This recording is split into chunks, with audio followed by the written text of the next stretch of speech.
Eto na lang ho, pag ganito na lang ho ang nakikita ko doon sa page ni Bato de la Rosa, hindi ko na ho nakikita na naglalabas ng mga video na magleletsyon.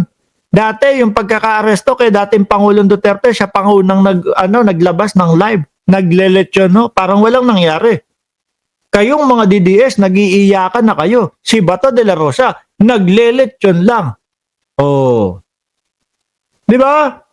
Pinatayan lang kayo ng cellphone. Oh, di ba? Tinawagan ni Medjal Dia. Oh, Bato, ano na nangyari? Nandito kami, naaresto na ang dating Pangulo. Ay, sige, susunod. Sabi ni Bato, ay, sige, sandali lang ako, susunod. No, baka maihabol natin. Iniisip ko doon, may papeles na ihahabol si Bato de la Rosa para hindi arestuhin ni Torres si Duterte. Putik na yan, ginawa ni Bato de la Rosa. 24 oras na nagpatay daw ng cellphone si Batorni.